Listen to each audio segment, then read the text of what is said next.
Welcome back. So marketers are trying to determine what makes millennials tick. But what about Afrillennials? Millennials were born somewhere between the 80s and 2000s. They're rising up in the workplace at the moment. Afrillennials is the name coined by marketing agency Student Village for the South African generation. It says research shows there are similarities and stark differences with them and between them and their global counterparts. Well, to discuss, we're now joined by the CEO of Student Village, Ronen Aires. Great to have you with us. Thank you, Francis. So the hardest part about being young in South Africa, I would presume, is this massive unemployment rate. But you spoke to students mainly, is that correct? So these are young people likely to get jobs and enter the workplace. Absolutely. So I've been working with students as well as companies and their employers for almost 15 years. And I've always been fascinated by companies that want and need students to come into their business once they graduate, and students looking to get into those companies. And I'm interested in what both are thinking, because what often happens is you have this great expectations. I've studied for 4 years and then 12 years previous to that. I'm going to come in and I'm going to be the CEO in six months. And when they get to the workplace, they're treated like they're the bottom of the pile, like they're bottom feeders.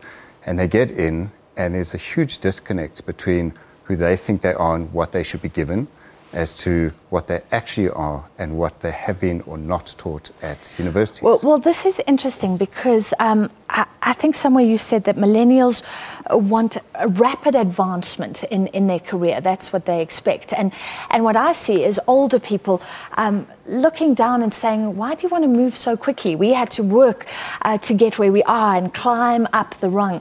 Is that something that defines millennials, and is that perception of older workers right or wrong? Absolutely. So what you're finding is this is a global phenomenon, and what you're finding is that this group of people, millennials or Afrillennials, they grew up in an era where the internet always existed.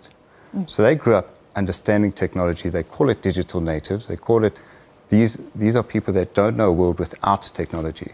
So when they want an answer, they Google something. When they want to say something or share something, they get immediate feedback. So this presents in the workplace as, well, I come across as very needy, I'm impatient, I could be slightly arrogant, I think I know everything because I can Google everything that I want to do. And I'm expecting my career to advance at those levels. All right, and you say this actually creates tension in the workplace, which I think is an important issue. You also have this phenomenon. I was studying once with a young black female engineer who needed to get knowledge from old male white engineers. How do you make that learning happen? So it's extremely difficult and tense in the workplace when you don't get each other. So think of any relationship. When you're at a point where there's a huge disconnect and there's tension, it's because both sides are coming from a different point of view. So the older generation are all about put your head down, work, and things are going to come your way. Eventually, doors will open and your life will unfold.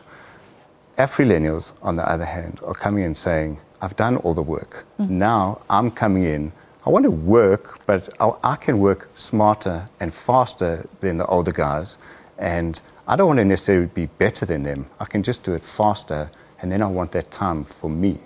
So let me do it. Yes. So the trick on actually working together is being inclusive. So for people of the older generation, what the younger Afrillennials are looking for is mentorship. So that what they're looking for from their seniors is saying, okay, if I don't understand, show me, include me, tell me, help me understand. The big thing is to answer the question why. If you can satisfy the answer around the why for everything that you're working with an Afrillennial with, they'll generally buy in, because that's their big hurdle. If they don't understand why, they tune out. Okay, so that older generation could take orders. Now you need to give the rationale behind it. And I guess research like this helps with that understanding of one another. So tell me what is unique to not millennials, but their South African counterparts, the Afrillennials, because these are the next leaders of South Africa. What is different about them? So what I think is really cool is that overwhelmingly, of all the Afrillennials I've spoken to, their one big dream is, I want to be great and I want to leave a legacy. The one thing that's really pulling them down, and for certain parts of Afrillennials, this is really, really concerning, and that is, I'm so scared to fail. So on the one side, I want to be great and leave a legacy. On the other side, I'm so scared to fail, and that usually paralyzes them. Sure. The other side is, what's really cool is they were born not only in the age of the internet, but they're basically born politically baggage-free. So they're really good coming into the workplace, and really they get on with everyone. They're team players. They're not color sensitive. They really see everyone as equals, and they don't have any of the previous baggage. And the other interesting thing that's come up is they have such hopes and dreams around being financially independent and being able to not only help, to buy a car, to buy a house, and to buy all these things that make my image look good, but they experience something called what I term Ubuntu tax. The black tax. Yes, and that's really the secondary tax that comes after you've given your tax to the government.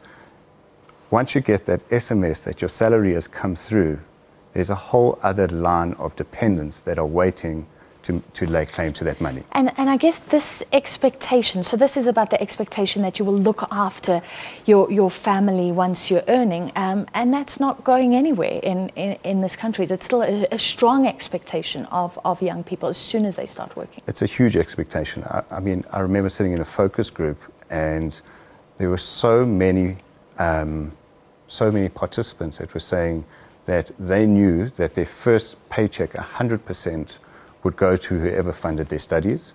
And when I spoke to working individuals, they said that between 20 and 50% of their after-tax figure would go to either helping family, other dependents, or whatever comes up that the family needs, they would be expected to.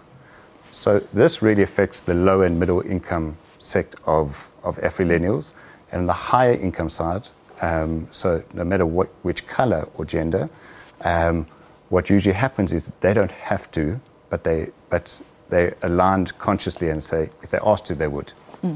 So this is something that workplaces have to understand instead of thinking, oh, they're demanding money all the time. Let's end on that. How do you attract the best Afrillennials in the work market? So if you look at it, Afrillennials are looking at companies to project the best image of themselves. So when they look at a company, the first thing they look at is their reputation. They're looking, are they perhaps global players? Are they operating in different markets? Are they good to their staff? Is the culture good? The main thing after reputation is, are they going to train and develop me and define my career path? Because they need employers to join the dots. And then after that, obviously, there's going to be the pay issue, culture, values, and are they a good citizen in the community? All right, you've warmed me to this new generation of young leaders coming up. Thank you, fascinating research. The CEO of Student Village, Ronen Aires. Now let's look at the big global story. Eurozone finance ministers have ruled out any further talks on a fresh bailout for Greece. But at least until the country holds its referendum on Sunday, Greeks will be asked to accept or reject proposals made by creditors last week. That deal is in fact off the